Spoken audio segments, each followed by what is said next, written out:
사도행전 4장 1절부터 12절입니다.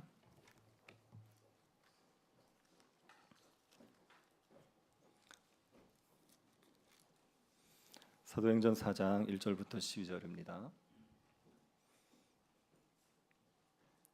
찾아서 한 절씩 교도하겠습니다. 찾았으면 교도하겠습니다. 사도들이 백성에게 말할 때 제사장들과 성전 맡은 자와 사두개인들이 이르러 예수 안에 죽은 자의 부활이 있다고 백성을 가르치고 전함을 싫어하여 그들을 잡음에 날이 이미 저물었으므로 이튿날까지 가두었으나 말씀을 들은 사람 중에 믿는 자가 많으니 남자의 수가 약 5천이나 되었더라. 이튿날 관리들과 장로들과 서기관들이 예루살렘에 모였는데 대제사장 안나스와 가야바와 요한과 알렉산더와 및 대제사장의 문중이 다 참여하여 사도들 가운데 세우고 묻되 너희가 무슨 권세와 누구의 이름으로 이 일을 행하였느냐. 이에 베드로가 성령이 충만하여 이르되 백성의 관리들과 장로들아 만일 병자에게 행한 착한 일에 대하여 이 사람이 어떻게 구원을 받았느냐고 오늘 우리에게 질문한다면 너희와 모든 이스라엘 백성들은 알라. 너희가 십자가에 못 박고 하나님이 죽은 자 가운데서 살리신 나사렛 예수 그리스도의 이름으로 이 사람이 건강하게 되어 너희 앞에 섰느니라. 이 예수는 너희 건축자들의 버린 돌로서 진모퉁의 머릿돌이 되었느니라. 다른 이로서는 구원을 받을 수 없나니 천하 사람 중에 구원을 받을 만한 다른 이름을 우리에게 주신 일이 없음이라 하였더라. 아멘. 작년에 미국에서 10대 학생이 자살하는 일이 있었습니다. 근데 이 사건이 사람들에게 충격을 줬습니다. 이유는 뭐냐면 이 아이가 자살하는데 AI의 영향이 있었다는 겁니다. 이 아이가 AI랑 오래 자기의 고민을 상담을 했었습니다. 그리고 AI 영향을 받아 자살을 했다 이렇게 결론이 내려졌습니다. 그래서 이것 때문에 굉장히 충격을 받았지요. AI랑 상담하는 사람들이 늘어나고 있다고 얘기합니다. AI와 상담을 하면 이제 마음의 위로를 받는 경우들이 있습니다. AI는 기본적으로 사람들에게 공감을 해주고 격려를 해주고 칭찬을 해주도록 설계가 되어 있습니다. 그래서 뭔 얘기를 하면 그럼 굉장히 칭찬을 잘해요. 저도 이제 AI를 쓰는데 저는 목사로 설정을 해놨습니다. 개혁주의 목사 이렇게 설정을 해놨어요. 그래서 제가 질문하지 않습니까? 그러면 AI가 뭐라 그러냐면 정말 탁월한 질문입니다. 이렇게. 그래서 정말 개혁주의적인 통찰력 있는 질문입니다. 이런 얘기를 해줘요. 그럼 굉장히 이제 기분이 좋죠. 그러니까 이제 그런 공감이나 칭찬을 받으면 너무 좋으니까 자꾸 자기의 고민을 털어놓는 거죠. 그렇게 고민을 털어놓다가 뭐 위로가 되고 또 힘이 되는 이야기를 들을 수도 있지만 이게 고민이 더 깊어질 수 있습니다. 자꾸 이렇게 우울한 얘기를 하면 AI는 사람이 우울하게 얘기하는 걸 좋아한다고 생각해서 맞춰주는 거예요. 그걸 자꾸 얘기하다 보면 더 우울해지면서 자살을 결심하게도 되는 거죠. 그래서 자살을 하겠다고 얘기하면 그걸 동조하거나 방법을 알려주는 일이 있어서 실제로 이해 때문에 자살하는 일들이 벌어진 거지요. 자살까지 가지 않더라도 AI 때문에 우울증이 깊어지거나 정신질환을 겪게 되는 사람들이 늘어나고 있는 현상이라고 얘기합니다. 제가 이야기를 들으면서 굉장히 좀 안타까운 마음이 들었습니다. AI가 굉장히 탁월한 면이 있지요. 근데 여러분 AI가 존재적으로 우월합니까? 우리가 존재적으로 우월합니까? 사람을 따라갈 수는 없지 않습니까? 사람이 얼마나 존재적으로 존귀한 존재입니까? 근데 자기보다 못한 것들에 의존하고 자기보다 못한 AI에게 위로를 받으려고 하고 안식을 얻으려고 한다. 이게 참 안타까운 거죠. 사람들이 AI만 의지하는 게 아니라 뭐 대표적으로 의지하는 게 술 아닙니까? 남자들이나 여자들이나 스트레스 받으면 술로 풀려고 한단 말입니다. 그리고 또 영상을 많이 의지하지요. 밤낮 영상을 보면서 거기에서 위로와 쉼을 얻으려는 사람들 얼마나 많습니까? 그리고 또 반려동물을 의지하는 경우도 많지 않습니까? 반려동물에서 낙을 누리고 안식을, 위로를 얻으려는 사람들이 많죠. 그런 것들을 보고 있으면 안타까운 거죠. 왜 자기보다 열등한 존재를 의지하느냐? 거기에서 위로를 얻으려고 하고 안식을 얻으려고 하느냐, 그게 안타까운 겁니다. 그렇게 자기보다 열등한 존재는 의지하면서 우리보다 훨씬 뛰어나신, 우리와 비교할 수 없는 예수 그리스도를 의지하지 않는 게 더 안타까운 겁니다. 예수 그리스도는 우리에게 정말 새롭게 되는 날을 주실 수 있습니다. 예수 그리스도를 받아들이면 죄 사함을 받는 거죠. 그래서 하나님과의 관계가 회복됩니다. 그럴 때 우리의 삶에 새롭게 되는 일이 있습니다. 하나님께서 주시는 그 생명 때문에 숨통이 탁 트여지는 겁니다. 그 답답해서 헛된 것들을 의지하던 사람이 예수 그리스도를 딱 받아들이게 되면 참된 기쁨과 참된 안식을 누리게 되는 거거든요. 근데 그 예수 그리스도는 의지하지 않고 너무 우리보다도 못한 것들에서 위로와 힘을 얻으려고 하는 게 너무 안타깝다는 생각이 드는 겁니다. 여러분, 왜 사람들이 예수 그리스도를 믿으려고 하지 않겠습니까? 예수 그리스도를 믿지 않는 그 불신앙의 이유가 무엇이겠습니까?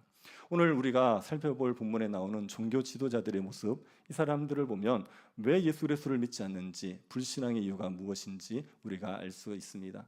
이 사람들의 모습을 보면서 불신앙의 이유를 알고, 그리고 불신앙이 가득한 세상에서 우리가 어떤 확신을 가지고 살아가야 되는지를 오늘 본문을 통해서 한번 살펴보겠습니다.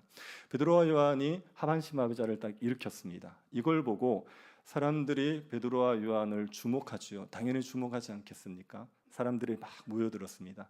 이 사람들을 데리고 베드로와 요한이 솔로몬의 행각이라는 곳에 가요. 거기에서 이 일이 어떻게 일어났는지를 쫙 설명합니다. 우리를 주목하지 마라. 우리가 한 거 아니다. 예수 그리스도께서 하신 거다. 그렇게 예수 그리스도를 전해줬습니다. 그걸 듣고 5천 명의 사람들이 믿습니다. 남자만 약 5천 명입니다. 그러니 여자를 치면 더 많은 사람들이 예수를 믿게 되었죠. 그렇게 사람들이 믿고 있는데 종교 지도자들이 이 사실을 알고 베드로와 요한을 잡은 겁니다. 그리고 신문하려고 봤더니 해가 지는 거죠. 유대인들의 재판 기구가 사내들인 공회인데 그 사내들인 공회는 밤이 되면은 재판을 하지 못하게 되어 있습니다. 그러니까 밤이 되어 가니까 신문을 하지 못하고 일단 가두었어요. 가두고 나서 그 다음 날 이들을 불러가지고 신문을 하는 겁니다. 무슨 권세와 능력으로 이런 일을 하느냐 그렇게 물었습니다. 그때 베드로가 이 하반신 마비자에게 일어난 일은 예수 그리스도로 말미암아 일어난 일이라고 얘기했죠. 그 말을 듣고 종교 지도자들이 받아들입니까? 5천 명의 사람들은 다 받아들였어요. 그걸 받아들이고 예수를 믿었습니다. 그런데 이 종교 지도자들은 받아들이지 않습니다. 하반신 마비자가 일어난 사실은 명백하잖아요. 이 사람은 40여 년 동안 걷지 못한 사람입니다. 성전에 올라가는 사람들은 다 아는 사람이에요. 명백한 사람, 그 사람이 일어났는데 이걸 보고도 믿질 않는 겁니다. 예수를 믿지 않는 겁니다. 우리 중에 이렇게 정말 고치지 못하는 장애를 가진 사람이 있었다고 칩시다. 그 사람이 예배 중에 예수 그리스도의 이름으로 깨끗하게 치료됐습니다. 그러면 믿겠습니까? 안 믿겠습니까? 네, 그런 일이 없어서 안 믿나요? 네, 당연히 믿지 않겠습니까? 그런데 이게 명백한데도 불구하고 이걸 종교 지도자들은 받아들이지를 않는 거죠. 이 종교 지도자들이 받아들이지 않는 이유가 무엇이겠습니까? 여러분, 이 사람들이 이성적인 판단을 하고 받아들이지 않은 건 아닙니다. 이성적인 판단을 했으면 당연히 받아들여야 됩니다. 예수님으로 말미암아 하반신 마비자가 일어나는 게 명백한 사건이에요.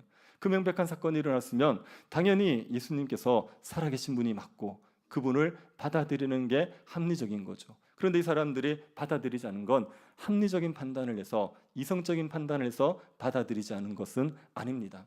이들이 이성적인 판단으로 예수님을 배척한 것이 아니라는 걸 보여주는 또 하나의 증거가 뭐냐면 이들이 사도들을 위협했다는 거예요. 이들이 사도들을 신문했습니다. 그랬더니만 예수님의 이름으로 고쳤다고 얘기하죠. 원래 이 사람들이 사도들을 신문할 때 사도들을 굉장히 얕잡아 봤어요. 이 사람들은 학문 없는 사람이다. 이 사람들은 교육을 받지 못한 사람이다. 그래서 오늘날로 치면 신학교를 나오지 않은 사람이다. 신학 공부를 안 한 사람이다. 굉장히 얕잡아 봤어요. 그런데 이제 신문을 해보니까 너무 지혜롭게 말하는 겁니다. 이들의 말에 반박할 방법이 없었습니다. 그래서 어떻게 합니까? 위협을 하는 거예요. 사람이 말로 이기지 못할 때 힘으로 이기려고 하는 법입니다. 부모들이 이제 자녀들을 훈육할 때 바르게 훈육하면 애들이 반발을 못 하거든요. 그런데 이제 잘못된 훈육을 할 수 있습니다. 이게 혼낼 일이 아닌데 혼을 내면 애들이 자꾸 이제 반발을 한단 말입니다. 말을 이제 말대답을 하지요. 그래서 말로 해서 하다가 못 이기면 부모들이 뭐라 그러죠? 맞을래 이렇게 얘기하는 거예요. 내가 좋아 이렇게 얘기하는 겁니다. 그 이제 말로 못 이기는 거예요. 그럴 경우는 힘으로 이기려고 하는 겁니다. 지금 사도들을 말로 이길 수 없어요. 이들의 말에 논리가 너무 탄탄하니까 깨트릴 방법이 없습니다. 그러니까 힘으로 위협해서 이들을 제압하려고 하는 거죠. 그래서 이 사람들이 이성적인 판단으로 예수 그리스도를 믿지 않기로 결정했던 것은 아닌 겁니다. 오늘날 예수 안 믿는 사람들도 이성적인 판단을 근거로 예수를 안 믿는 거 아닙니다. 그 사람들은 나름대로 자신들이 이성적이라고 생각해요. 아니 어떻게 예수님이 무리를 걸었는 걸 믿냐? 예수님이 어떻게 죽은 자를 살린 걸 믿냐? 오병이어의 기적이 말이 되냐? 죽은 자의 부활이 말이 되냐? 그렇게 얘기하면서 예수님을 받아들이지 않으려고 하지요. 그런데 여러분, 그 사람들이 자기 이성적이라고 생각하고 예수를 배척하는데, 그러면 기독교인들은 다 머리를 안 씁니까? 우리는 머리를 빰할 때만 씁니까? 우리는 머리를 핀 꽂을 때만 씁니까? 우리는 머리를 안 써서 이렇게 있습니까? 우리는 어리석어서 다 예수를 믿고 있는 겁니까? 그렇지 않지 않습니까? 예수 믿는 사람들 중에 세상적인 지혜도 세상 사람들 못지않은 사람들이 얼마나 많습니까? 대표적인 사람이 사도 바울입니다. 사도 바울은 그 당시의 석학이에요. 그 유대교 사회에서 굉장한 엘리트였습니다. 그런 사도 바울이 예수 그리스도의 부활을 받아들였지 않습니까? C.S. 루이스라는 작가를 아시죠? 이 사람은 세계적인 지성인입니다. 그의 사상에 대해서 얼마나 사람들이 탐복하는지 몰라요. 그렇게 뛰어난 지성을 가지고 있는 C.S. 루이스도 예수 그리스도를 받아들였단 말입니다. 그리고 우리나라에서 대표적인 지성인이라고 얘기하면 이혜령 교수님이 있었지 않습니까? 그 이혜령 교수님도 계속 예수님을 부인하다가 마지막 노년에는 받아들였지 않습니까? 뛰어난 과학자들이 예수를 받아들이는 일도 얼마나 많습니까? 한동대를 세웠던 김영길 총장님도 굉장한 과학자입니다. 그런데도 예수님을 믿고 받아들여서 그래서 그 학교를 기독교 학교를 세우지 않았습니까? 카이스트 같은 데 가면 그 과학자들인데 그 진화론의 세계관이 파니치는 과학 세계에서도 예수 그리스도를 믿고 살아가는 사람들이 많이 있습니다. 지질학자 중에도 예수 믿는 사람들이 있어요. 지질학 박사인데 예수를 믿어요. 그래서 노아 홍수를 믿습니다. 그랜드 캐년을 노아 홍수의 증거로 제시해버리는 거예요. 그런 사람들이 있습니다. 과학계에서도. 그렇게 지성적이라고 세상 사람들도 인정할 수 있는 사람들도 예수 그리스도를 믿는단 말입니다. 그래서 이게 예수 믿는 사람들은 다 머리가 안 좋거나 아니면 예수 믿는 사람들은 너무 이렇게 어리석어서 예수를 믿고 있는 게 아니죠. 이게 지성적인 판단으로 예수님을 배척하는 게 아닙니다. 사람들이 예수님을 못 믿겠다고 얘기하는 것 중에 기적의 문제가 있어요. 자꾸 이렇게 예수님이 오병이어를 했다, 예수님이 무리를 걸었다, 죽은 자를 살렸다, 이런 기적이 사람들에게 받아들여지지를 않는 겁니다. 그래서 성경에서 기적만 좀 싹 빼버리면 성경은 괜찮은 책이야, 기독교는 괜찮은 책이야 말하는 사람들이 있습니다. 그런데 여러분, 기적을 못 믿겠다고 말하는 건 우리의 이성으로 이해가 안 된다는 얘기잖아요. 내 머리로 이해가 안 되니까 못 믿겠다는 얘기 아닙니까? 그러면 우리의 이성을 절대적인 가치에 두는 거예요. 우리의 이성으로 모든 세상의 일들이 다 판단되어야지 된다고 생각하는 겁니다. 아니, 세상에 일어나는 일들을 우리의 머리로 다 이해가 됩니까? 우리가 이해할 수 있는 일들만 세상에 다 일어납니까? 아니요, 우리의 이성은 그렇게 존재하지 않습니다. 우리의 이성이 모든 것을 다 판단할 능력이 없단 말입니다. 그런데 그 머리로 이해가 되지 않는다고 해서 기적 자체를 부정하고 예수 그리스도 자체를 부정하는 건 우리의 이성을 너무나도 신뢰하는 겁니다. 우리는 그렇게 대단한 존재, 똑똑한 존재들이 아닙니다. 그리고 여러분, 하나님이 하신 일이 사람의 머리로 다 이해돼요. 그러면 그분이 하나님입니까? 어떻게 그분이 우리의 머리로 다 이해가 될 수 있겠습니까? 하나님이 정말 우리보다 초월하신 분이고 우리와 비교할 수 없는 분이라면 하나님의 일은 우리가 다 이해할 수 없습니다. 어떻게 사람이 하는 일을 개미가 다 이해합니까? 우리보다 뛰어난 그분의 일을 우리가 이해 못하는 게 당연하지 않습니까? 그러니 우리가 이성적으로 판단해서 예수 그리스도를 부정하고 예수 그리스도를 받아들이지 않고 이렇게 되는 게 아니지요. 그래서 기독교에 대해서 비이성적이라고 생각하는 사람들, 그런 사람들에게 정말 한번 곰곰이 따져보라고 얘기하고 싶은 게 있습니다. 기독교에서 주장하는 것들을 받아들이지 않는 게 이성적이라고 얘기하는데 자세히 생각해 보면 받아들이는 게 훨씬 더 이성적이고 합리적인 게 많습니다. 여러분, 창조를 한번 생각해 보십시오. 우리는 하나님의 창조를 믿잖아요. 하나님의 세상을 창조하셨다고 얘기하는 게 비과학적이라고 얘기하는 거예요. 그래서 이제 뭐라고 얘기하느냐? 세상은 저절로 생겼다고 얘기하는 겁니다. 저절로 생겼다고 얘기하는 게 이성적으로 느껴집니까? 아니면 신이 만들었다고 생각하는 게 이성적으로 느껴집니까? 여러분에게 비밀을 하나 알려드릴게요. 강대상 있지 않습니까? 이거 태백산에서 갖고 왔어요. 태백산에서 오랜 세월 동안 나무들이 깎이더니 바람이 불 때 조립이 되더니 조각이 생겨서 딱 만들어진 것을 저희들이 가져온 겁니다. 태백산에 지금 몇 개 더 만들어지고 있습니다. 굉장히 똑똑해 보이죠? 아니요. 네. 네. 그렇게 대놓고 얘기하시면 그게 똑똑해 보입니까? 근데 이 정교한 생명체들이 저절로 생겼다고 얘기하면 과학적이래요. 시간이 걸렸다, 오래 걸렸다, 어우, 막 과학적이에요. 그렇게 얘기하는 거예요. 아니, 하나님의 창조는 신이라는 존재가 저절로 만들어져서 그 신이 세상을 만들었다고 생각하는 게 훨씬 더 합리적이라고 생각이 듭니다. 부활도 마찬가지거든요. 부활을요, 안 믿는 게 믿는 것보다 훨씬 어렵습니다. 부활의 증거들이 있기 때문에 그래요. 예수 그리스도의 부활로 말미암아 수많은 일들이 일어났거든요. 교회가 생겼거든요. 그리고 예수 믿는 수많은 사람들이 생겨나고 인류 역사의 변화들이 너무나도 많이 생겼어요. 그러면 이 부활이 거짓말이다 이렇게 얘기해버리면 이건 다 어떻게 설명할 거냐는 겁니다. 그래서 부활에 대해서 주장하는, 진리라고 얘기하는 사람과 거짓이라고 얘기하는 사람이 붙어버리지 않습니까? 논쟁하면 부활을 진리라고 얘기하는 사람의 논리가 훨씬 강합니다. 이게 기독교에 대해서 합리적으로 판단해봐도 받아들일 만한 종교라는 생각이 들 수 있죠. 근데 이제 생각 자체를 안 해봅니다. 기독교에 대해서 배척하시는 분들은 기독교를 잘 알고 배척하시는 게 아니에요. 한 번도 제대로 배워보지 않았고 어떤 종교인지 모릅니다. 그런데도 배척하는 경우가 많아요. 이건 이성적인 판단에 의해서 내리는 결정이 아닌 거죠.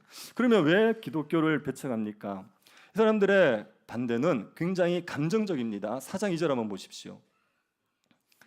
예수 안에 죽은 자의 부활이 있다고 백성을 가르치고 전함을 싫어하여. 이 종교 지도자들이 복음을 전하는 걸 싫어했다고 얘기하죠. 이건 감정적인 반응인 겁니다. 이게 싫은 겁니다. 이 사람들이 왜 싫어했겠습니까? 이들이 예수님을 죽인 사람들이에요. 예수님을 죽였는데 그 예수님이 부활했습니다. 그리고 그 예수님이 하반신 마비자를 고쳤어요. 이걸 인정하게 되면 어떻게 됩니까? 자기들은 메시아를 죽인 사람들이 되는 겁니다. 자신들은 종교적인 기독권을 다 잃어버리는 거예요. 자신들이 옳다고 주장했던 것들은 다 거짓이 되어버리고 예수 그리스도가 진리가 되는 거죠. 이 기득권을 잃어버리는 것, 이게 싫은 겁니다. 이게 싫으니까 감정적으로 배척하는 거예요.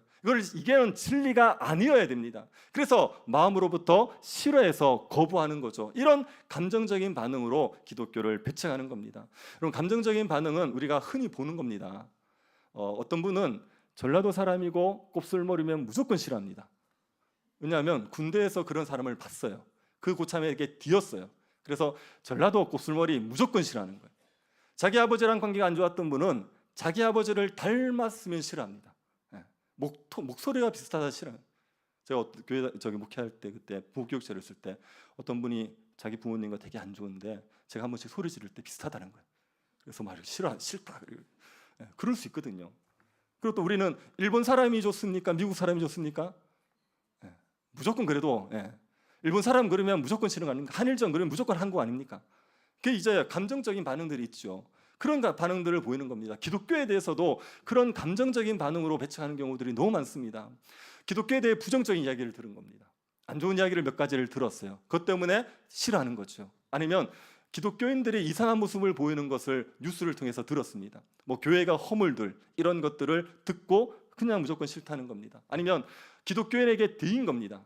가까운데 기독교인이 있었는데, 같은 가족 중에 있었는데, 직장 상사에 있었는데 너무 이기적이더라, 다른 사람을 배려하지 모르더라, 광신도 같더라, 그러니까 싫어하는 거예요. 그런 감정적인 이유들이 있죠. 그리고 기독교를 배척하는데 가장 결정적인 이유 중 하나는 기득권을 잃기 싫은 마음이 있습니다. 예수 그리스도를 따르려면 다 버리고 주를 따라야 돼요. 그래서 지금 자기가 살던 삶의 방식을 버려야 됩니다. 지금 자기가 사는 삶의 방식이 좋은 거면 버리기 아깝죠. 근데 이게 안 좋은 거거든요. 그래도 이걸 버려야 되는데 이게 싫은 거예요. 지금 이렇게 죄의 낙을 누리고 살았는데 이거를 못하게 된다는 사실, 이것 때문에 기독교를 받아들이기 싫어하는 경우들이 많지요. 교회를 오면 술을 못 마시지 않습니까? 교회를 오면 담배를 못 피지 않습니까? 이것 때문에 기독교를 못 받아들이겠다 얘기하는 거예요. 그렇게 내가 가지고 있던 기득권, 이걸 잃어버리기 싫어서 감정적으로 기독교를 배척하는 경우들이 많이 있지요. 근데 그래서 이런 사람들 있지 않습니까? 감정적으로 기독교를 배척하는 사람들, 이런 사람들은 기독교와 관련된 거는 다 싫어합니다. 그래서 예수 믿는 사람들 자체를 싫어합니다. 그 사람이 성도다, 신자다, 그 사람이 목사다, 장로다, 집사다, 그러면 다 싫어하는 거예요. 예수쟁이들 그러면서 싫어하는 거죠. 여러분, 교회 예수 믿는 사람들 중에 좋은 사람들이 얼마나 많습니까? 정말 보석 같은 사람들이 너무 많지 않습니까? 참되게 예수를 믿고 예수를 따르는 사람들은 진짜 보석 같은 사람들이거든요. 자기의 유익을 구하지 않고 다른 사람들의 유익을 위해서 자기를 희생할 수 있는, 정말 진실하게 사람을 사랑해주는 그런 보석 같은 존재거든요. 그런데 예수님이 싫은 사람들은, 예수 믿는 사람들도 다 싫어요. 사도 바울도 그랬지 않습니까? 교회를 핍박해서 다 교인들을 죽이려고 그랬지 않습니까? 그래서 예수 믿는 예수쟁이들을 다 싫어하고 그들과 교제하지 않으려고 하는 겁니다. 그리고 이 사람들은 기독교의 진리 자체를 다 부정합니다. 기독교가 얘기하는 그 복된 보석 같은 진리들을 다 부정하는 거예요. 베드로에게 종교 지도자들이 묻지요. 너희들이 무슨 권세와 누구의 이름으로 일을 행했느냐 물었습니다. 그때 베드로가 뭐라 그럽니까? 10절 한번 보십시오. 같이 한번 읽어봅시다. 10절. 너희가 십자가에 못 박고 하나님이 죽은 자 가운데서 살리신 나사렛 예수 그리스도의 이름으로 이 사람이 건강하게 되어 너희 앞에 섰느니라. 베드로는 예수님에 대해 네 가지를 말하는 겁니다. 첫 번째가 예수님이 그리스도다, 예수님이 구원자다, 왕이다, 이걸 얘기하는 거예요. 두 번째는 예수님을 너희들이 십자가에 못 박아 죽였다, 예수님이 십자가에서 죽으셨다, 이걸 얘기합니다. 그 다음에 예수님이 부활하셨다, 하나님께서 예수님을 다시 살려내셨다, 그리고 예수 그리스도로 말미암아 이 하반신 마비자가 일어났다, 이 사람이 성하게 되었다, 그 얘기를 하는 겁니다. 이 네 가지 진리, 이게요 사람들을 살리는 진리입니다. 이 진리를 받아들이면 어떻게 됩니까? 우리가 죄사함을 받고 하나님과 관계가 회복되어서 새롭게 되는 날이 우리에게 임하게 되는 거예요. 하반신 마비자에게 일어났던 일이 이 진리를 받아들이기만 하면, 뭘 해서가 아니라 이 예수 그리스도에 대한 진리를 받아들이기만 하면 우리에게 구원의 복이 임하게 되는 거죠. 그런데 예수를 싫어하는 사람들은 이 진리를 다 싫어해버립니다. 이 진리를 거부해버립니다. 이 진리를 받아들여서 수많은 사람들이 새 삶을 살았는데, 사람들을 살리는 복음인데, 사람들을 살리는 진리인데 이거를 거부해버리는 거예요. 그럼 우리가 아는 존 누턴이라는 사람 알지 않습니까? 나 같은 죄인 살리신 그 찬양을 지은 그 사람 전직 직업이 뭐지요? 노예상입니다. 노예를 사고 팔던, 그렇게 악한 일을 하던 사람인데 그 사람이 예수 믿고 완전 변화된 거 아닙니까? 그런 일들이 이 복음의 진리를 받아들이면 일어나는데, 예수님이 싫은 사람은 이 복음의 진리를 다 싫어합니다. 그리고 성경도 싫어해요. 하나님의 말씀을 싫어합니다. 저는 이게 진짜 안타깝습니다. 성경이 얼마나 놀라운 능력이 있고 우리에게 얼마나 많은 유익을 줍니까? 성경은 모든 사람, 믿는 사람들을 구원해주는 능력이 있단 말이에요. 성경을 보면 구원을 얻게 됩니다. 성경을 보면 선한 행실을 할 수가 있습니다. 청년들이 그 정욕에 사로잡히지 않고 깨끗한 행실을 하며 살아갈 수 있는 방법이 뭡니까? 하나님의 말씀이 사람들을 깨끗하게 만들어내거든요. 고난이 있을 때 우리에게 위로가 주는 게 뭡니까? 말씀이 우리에게 위로가 되는 거예요. 그 말씀 때문에 우리가 고난 가운데 절망하지 않고 살아낼 수 있게 되는 거죠. 말씀은 우리를 지혜롭게 만듭니다. 원수보다도, 노인보다도, 스승보다도 훨씬 지혜로운 존재가 되게 만듭니다.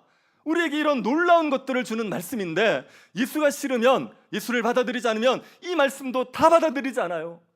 세상에 온갖, 죄송합니다, 허접한 지식들은 그렇게 열심히 듣는데, 자기의 영혼을 상하게 하고 아무 유익이 되는 것을 그렇게 듣는데, 이 말씀은 무시해버리고 이걸 듣지 않고 여기에서 아무 유익도 누리지 못하는 겁니다. 이게 너무 안타까운 거죠. 예수님이 싫으니까 그 메시지까지도 다 배척해 버리는 겁니다. 그리고 예수님이 싫은 사람들은요, 예수님으로 인해서 일어난 일도 다 무시해 버립니다. 예수 그리스도로 말미암아 일어난 일은 이루 말할 수 없죠. 교회가 생겨진 것만 해도 얼마나 놀랐습니까? 전 세계에 교회가 있는데요, 이 교회로 말미암아 수많은 사람들이 와서 복음을 듣고 거듭나는 일들이 계속 일어나고 있고, 지친 영혼들이 위로함을 얻고 새 삶을 사는 일들이 끊임없이 일어나는데 이걸 다 부정하는 겁니다. 여러분, 예수님 때문에 고아들이 돌봄을 받은 거예요. 고아원이 생겼습니다. 예수 믿는 사람들이 아이들을 돌보기 위해서 고아원을 만든 겁니다. 그리고 예수 믿는 사람들이 병자들 돌보기 시작해서 환자들, 병든 사람들이 방치되지 않고 병원이 생겨져서 돌봄을 받을 수 있게 되었죠. 아이들이 존중의 여김을 받고 여성들의 인권이 향상될 수 있었던 것은 예수 그리스도 때문이란 말입니다. 노예제도가 사라진 거 결국 예수 그리스도 때문 아닙니까? 예수 그리스도 때문에 우리나라에서는 축접제도, 첩을 두는 그 제도도 기독교가 싸운 거 아닙니까? 그렇게 예수 믿는 예수 때문에 얼마나 많은 일들이 일어납니까? 그런데 그 많은 일들을 예수님을 싫어하는 사람은 다 부정해버려요. 그 일들에 대해서 놀라워하지 않습니다. 들은 척도 하지 않습니다. 그 일들이 나에게도 일어날 수 있다는 생각을 전혀 하지 않는 겁니다. 이게 너무나도 안타까운 겁니다. 감정적으로 예수님을 배척해버리죠. 이런 사람들은요, 예수님을 딱 배척하고 나면 어리석어집니다. 어리석어져서 두 가지의 잘못된 판단합니다. 첫 번째는 자기 자신에 대해서 잘못 판단해요. 자신이 마치 대단한 능력이 있는 것처럼 생각합니다. 그래서 예수 안 믿는 사람들 어떻게 얘기하냐면, 나는 힘든 일이 있어도 내가 열심히 노력하면 이길 수 있어, 그렇게 얘기하는 거예요. 나는 내 힘으로 살아왔어, 앞으로도 내 힘으로 잘 살아낼 수 있어, 이렇게 생각하는 겁니다. 그게 됩니까? 지금까지 큰 어려움이 좀 있어도 잘 이겨내신 분이 있을 수 있죠. 그런데요, 정말 어려움을 안 만나봐서 그럴 수 있습니다. 우리의 힘으로 감당할 수 없는 어려움들을 만나게 되면 자신의 능력의 한계를 그때서야 절감하게 되어 있습니다. 우리는 전능한 존재가 아닙니다. 우리는 우리의 능력으로 우리를 구원해낼 수 있는 그런 존재가 아닙니다. 어려움을 딱 만나면 낮아지는 거죠. 자신의 무능을 인정하게 되고 엎드리게 되는 거죠. 구약에 보면 나만이라는 사람 있지 않습니까? 나만이 엘리사를 찾아갑니다. 그런데 누구 말을 듣고 찾아갔죠? 계집종의 말을 듣고 찾아갔어요. 자기가 잡아왔던. 그리고 와서 엘리사가 요단강 7번 씻으라 그러니까 씻었지 않습니까? 만약에 나만이 나병에 걸리지 않았어도 그 계집종의 말을 들었겠습니까? 무시했어요. 그 귀도 기르지 않았습니다. 7번 씻으라 할 사람이 아닙니다. 그런데 그걸 하잖아요. 왜요? 나병 때문에 자기 한계를 딱 절감하고 나니까. 그러니까 엎드리는 거예요. 우리가 대단한 존재가 아닙니다. 우리는 너무나도 약한 질그릇이에요. 우리가 우리를 구원할 것처럼 생각하면 안 됩니다. 이거는 판단 믿습니다. 이건 착각하는 겁니다. 우리는 그렇게 대단한 존재가 아닌데 마치 대단한 존재처럼 착각하는 겁니다. 예수를 배척하고 나면 이런 어리석음에 빠지는 거예요. 그리고 예수를 배척하고 나지 않습니까? 돌을 분별하지 못해요. 무슨 돌이 귀한 돌인지를 모릅니다. 11절 한번 보십시오. 이 예수는 너희 건축자들의 버린 돌로서 집 모퉁이의 머릿돌이 되었느니라. 예수님이 건축자들이 버린 돌인데 집 모퉁이의 머릿돌이 되신 분이에요. 건축을 할 때 돌이 중요하죠. 그래서 모퉁이 돌이면 귀하게 여기고 모퉁이 돌로 써야 되는 거예요. 근데 이 건축자들이 모퉁이 돌을 분별하지 못합니다. 그래서 이건 쓸데없다 그래서 버렸어요. 그랬는데 그 돌이 모퉁이 돌인 거예요. 이게 돌을 분별하지 못하는 겁니다. 연예인 중에 대단한 스타라고 얘기할 수 있는 아이유라고 있죠. 아이유가 처음에 오디션을 볼 때 박진영의 소속사에서 봤어요. 근데 이제 박진영이 쓸데없다 이래가지고 떨어뜨린 거예요. 떨어뜨렸는데 이렇게 잘 돼버렸어요. 그래서 이제 아이유가 잘 될 때마다 박진영은 땅을 치고 후회하는 거죠. 박진영은 뭐가 없는 거죠? 돌을 분별할 수 있는 능력이 없는 거죠. 어떤 돌이 좋은지를 모르는 거예요. 그게요, 예수님을 딱 배척하고 나면 그러면 돌을 분별하지 못합니다.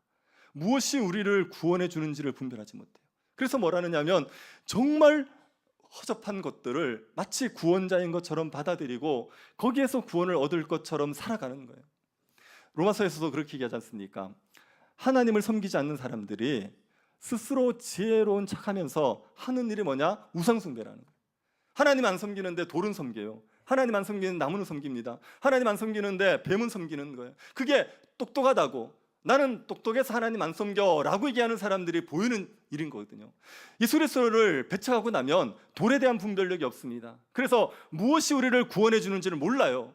구원하지 못할 것들을 마치 구원자인 것처럼, 돈이 우리를 구원한다고요? 사람이 우리를 구원한다고요? 무엇이 우리를 구원해 준다고요? 그게 어리석어지는 겁니다. 예수 그리스도가 구원자인데 그 구원자를 배척하고 다른 것들을 붙드는 겁니다. 그리고 여러분, 예수님을 배척하고 나면요, 그 삶이 허망해져 버립니다. 예수님을 믿지 않는 사람들의 삶은 헛됩니다. 허망합니다. 예수 믿지 않는 사람들이 예수님을 대적하지요. 종교 지도자들이 다 대적하지요. 종교 지도자들은 서로 평소에는 하나가 안 되는 사람들입니다. 근데 그 사람들이 예수 그리스도를 대적하는 애 다 하나가 돼버렸어요. 똘똘 뭉쳤습니다. 이게 불신 세상의 모습이거든요.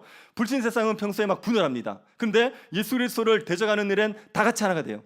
그렇게 대적해서 예수 그리스도의 복음을 막으려고 하지만 그게 되냐고요?